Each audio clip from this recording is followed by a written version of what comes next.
Good morning everyone. Sunday है आज और ब्लॉग 8:45 से स्टार्ट कर रही हूँ क्योंकि मैं उठी 8:15 में।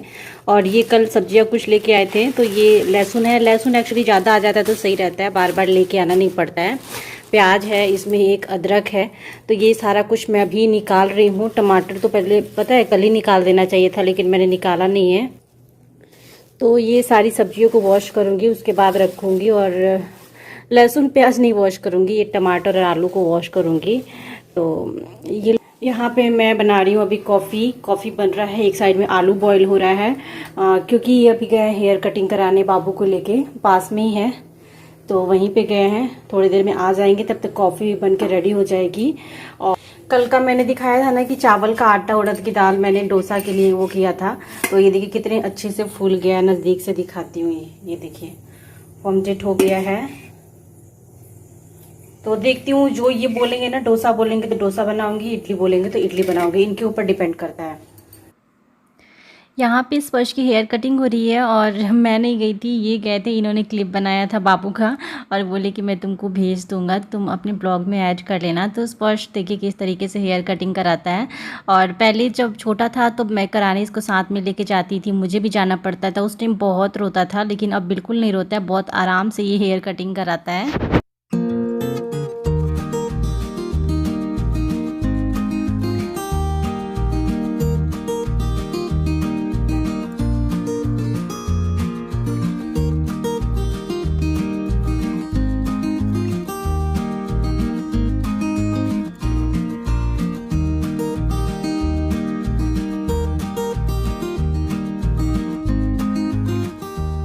उसके बाद ये लोग आ चुके थे घर पे और यहाँ पे मैं पूछी तो ये बोले डोसा खाना है मुझे, तो मैं डोसा बनाने जा रही हूँ। उसके लिए आलू मैंने बॉईल कर लिया था और यहाँ पे मैश भी कर दी हूँ। और इसमें मैं हल्दी नमक दोनों मिक्स कर दूँगी। जो आलू है उसमें मिक्स कर दूँगी और बाकी जो और मसाला मैं उसमें ऐड नहीं करूँगी, बस हल्दी और नमक के मिक्स करूँगी। और यहाँ पे मैंने ऑयल डाल दिया है और गरम हो रहा है, मस्टर्ड ऑयल में यूज़ कर रही हूँ। और प्याज मिर्च लहसुन सब कुछ मैं यहाँ पे डाल चुकी, कट करके रख दी हूँ। उसके बाद भून लूँगी मैं थोड़ा सा, और उसमें मैं थोड़ा सा अजवाइन भी डालूँगी। जीरा शायद मैंने डाला है, नहीं डाला है, मैं भूल गई, लेकिन डाली थी मैं जीरा।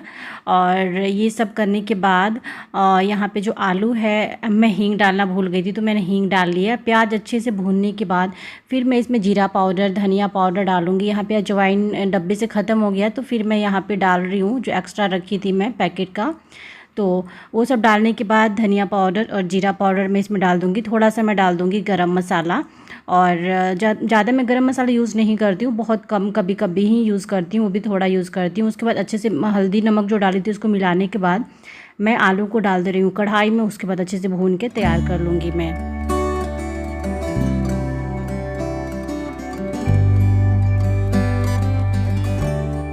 यहाँ पे मैं डोसा बनाने की तैयारी कर रही हूँ और ये जो बैटर था ये बहुत ज़्यादा था। एक्चुअली मैं इसको रख दूँगी और मैं दूसरे दिन भी इसको यूज़ कर सकती हूँ, तो मैंने इसको फ्रिज में डाल दूँगी। अभी तक तो रात में मैंने फ्रिज में नहीं डाला था, तो आप देख सकते हो कितनी अच्छी तरीके से फूल गई। और मैंने तवा रख दिया है गैस पे और उसको भी जलाना है, गर्म हो जाएगा। मैं नॉन स्टिक की तवे पे बनाती हूँ और इसी पे मैं आप लोगों को बताऊँगी। कल के ब्लॉग में बहुत ज़्यादा रिक्वेस्ट आया हुआ था इसका कि आप डोसा की रेसिपी बताना। यहाँ पे मैं हाफ़ निकाल रही हूँ छोटे से पतीले में, क्योंकि इससे फिर बनाना ना बहुत आसान हो जाता है। और जितना मुझे इसमें पानी ऐड करना है उतना मैं थोड़ा बहुत ऐड कर दूँगी। बहुत ज़्यादा गाढ़ा नहीं होना चाहिए और एकदम से पतला भी नहीं होना चाहिए, पतला हो सकता है लेकिन ज़्यादा नहीं। उसके बाद मैं इसमें थोड़ा सा नमक डाल के मिक्स कर लूँगी। रात में जब मैंने इसको पीस के रखा था उस टाइम मैंने कुछ भी ऐड नहीं किया था, नमक भी इवन ऐड नहीं किया था। उसके बाद तवा गर्म हो चुका है और मैं उस पर ऑयल थोड़ा सा लगा लूँगी। अगर आप लोहे के तवे पे बनाते हो तो उसका प्रोसेस थोड़ा सा अलग होता है, लेकिन मैं नॉन स्टिक पे बना रही हूँ। तो इस तरीके से अगर आप बनाते हो तो बहुत ज़्यादा इजी हो जाता है बनाना।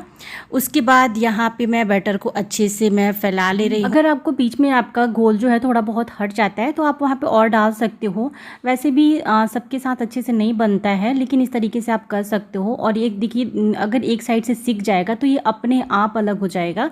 इसमें अलग करने और छुटाने की कोई ज़रूरत नहीं होती है। तो मुझे बस ये पेपर डोसा बनाना है बाबू के लिए, प्लेन वाला।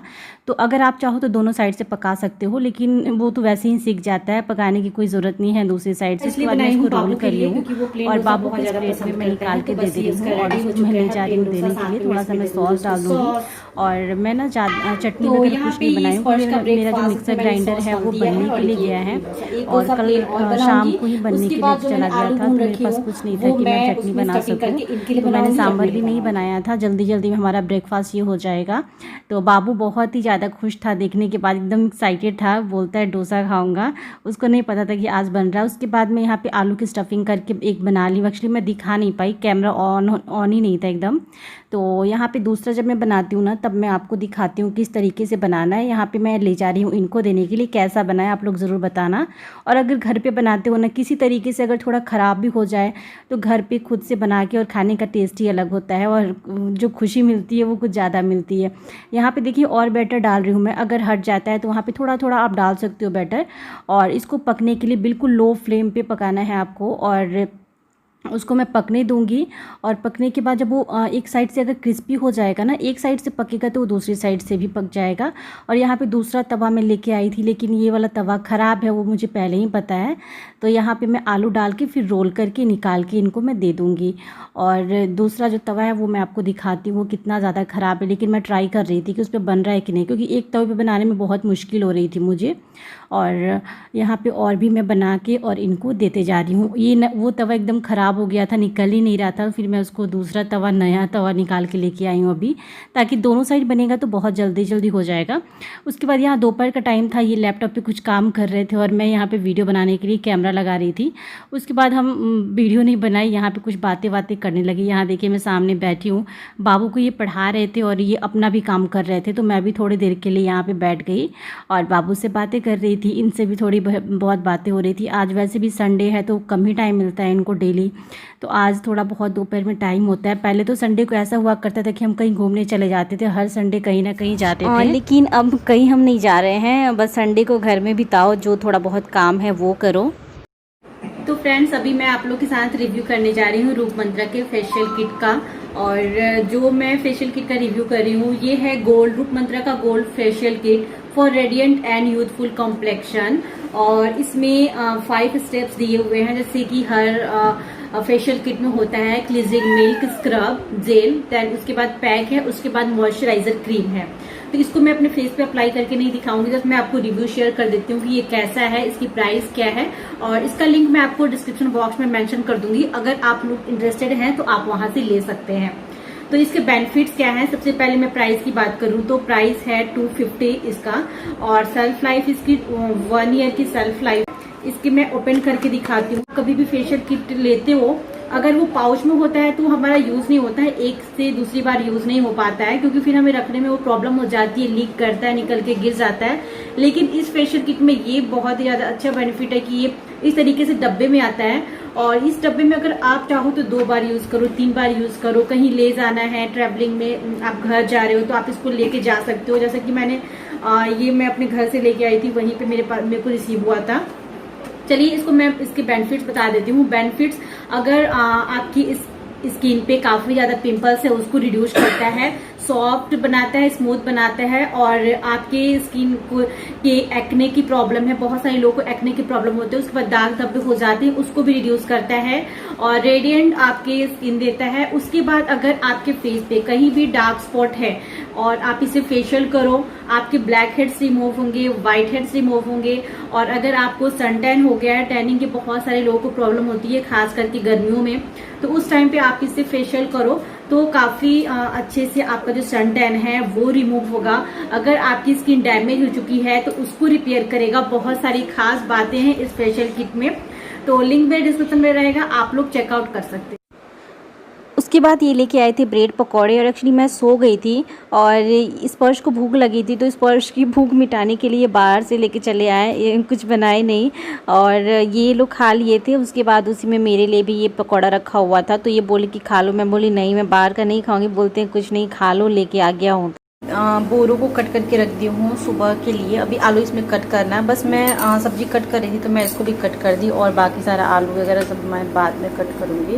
और यहाँ करेले को मैंने बॉयल होने के लिए नहीं, 2 मिनट के लिए मैंने रखा था। इस तरीके से दिखाती हूँ किस तरीके से रखी हूँ कि खटाती हूँ इसमें के बीज निकालने के बाद। उसके बाद मैं इस तरीके से रखी थी ताकि अच्छे से सॉफ्ट हो जाए। देखिए बहुत आराम से सॉफ्ट हो गया। अब ना ज़्यादा टाइम नहीं लगता है पकाने में, इस तरीके से कर दो आप तो।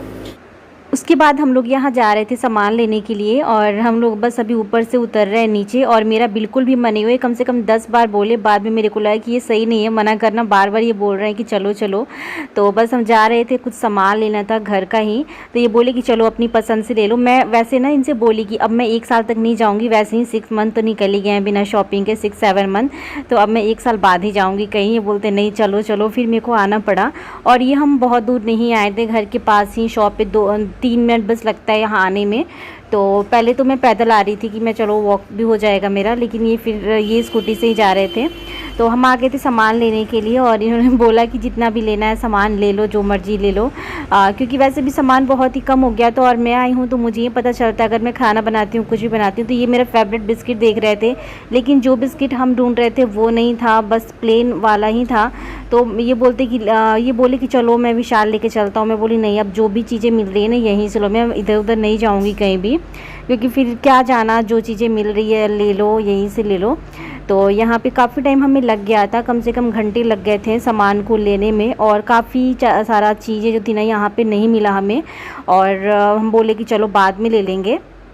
उसके बाद ये पोहा ले रहे हैं, यहाँ पे इस साइड में बिस्किट्स वगैरह रखे हुए हैं, और कोको पाउडर मुझे लेना था, चॉकलेट सिरप लेना था, चीज़ लेना था, और चीज़ जो मुझे लेना था वो बुरादे वाली जो चीज़ होती है ना वो मुझे लेना था। उससे बनाने में बहुत ईजी हो जाता है कोई भी चीज़ बनाओ तो। उसके बाद ये हमारे सारे सामान इकट्ठे हो रहे थे, और हम थैला लेके नहीं आए थे। फिर शॉप वाले भैया बोले कि इनके पास सामान आता है, तो वो बोरे थे इनके पास, तो बोलते कि काफ़ी ज़्यादा सामान हो गया था हमारे पास, तो बोले कि हम इसमें भर देते हैं। यहाँ पे मैं निकाल रही हूँ सूजी, क्योंकि मुझे याद आया आने के बाद कि सूजी नहीं है। वैसे मैं लिस्ट बना के लेके आई थी सामान का।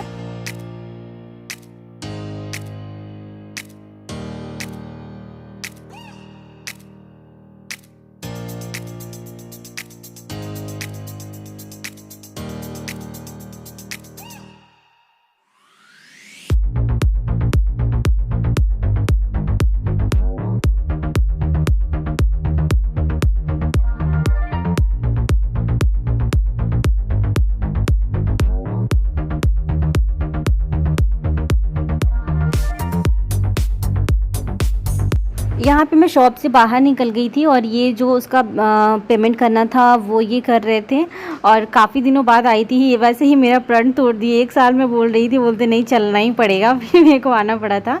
बाबू के लिए फिर चिप्स वगैरह यहीं से हम लिए, क्योंकि जाने के बाद थोड़ा शॉपिंग करके जाओ ना तो चिप्स वगैरह खाने में अच्छा लगता है। मुझे तो बहुत अच्छा लगता है जब भी शॉपिंग करके जाओ। उसके बाद मैं बोली कि मैं वॉक करते करते जाती हूँ, आप फिर वापस बाद में आना अगर जब आपको टाइम मिले। उसके बाद हम लोग आ गए थे। यहाँ पे स्पर्श आते आते डोरबेल बजा रहा था, वैसे अंदर तो कोई है नहीं, लेकिन ये ऐसे ही बजा रहा था, क्योंकि ये जब भी इनके साथ जाता है तो आके ये डोरबेल बजाता है। उसके बाद ये लॉक ओपन कर रहे थे, क्योंकि मेरे पास तो की थी नहीं, हम लोग यहीं पे खड़े थे आने के बाद। वैसे ये बस 1 मिनट के अंदर ही आ गए थे। और आने के बाद फिर मैं करेले को फ्राई कर रही हूँ। जो मसाला था वो मैं भून के चली गई थी। उसके बाद स्टफिंग करने के बाद मैं यहाँ पे फ्राई कर रही हूँ, और थोड़ा टाइम ही लगेगा, ज़्यादा टाइम, बस क्रिस्पी क्रिस्पी ही करना है इसको। उसके बाद बस नाइट का टाइम था ये, और ये शायद 8:30 पौने 9 के आसपास का टाइम था। यहाँ देखिए स्पर्श का रिएक्शन कैसे वो कर रहा था। और ये बस मैं ब्लॉग इन करने जा रही हूँ। रात में मैं आ गई थी सोने के लिए, अपना काम कर रहे थे, नाइट में भी काम करते रहते हैं। और यहाँ पे बाबू अपनी पढ़ाई कर रहा था, पढ़ाई से वो फ्री हो चुका था। मैं ब्लॉग बना रही थी तो इनको पता ही नहीं था कि मैं वीडियो शूट कर रही हूँ। चलिए इस ब्लॉग को इन करती हूँ, मिलती हूँ आप लोग के साथ नेक्स्ट ब्लॉग में। Bye bye, take care.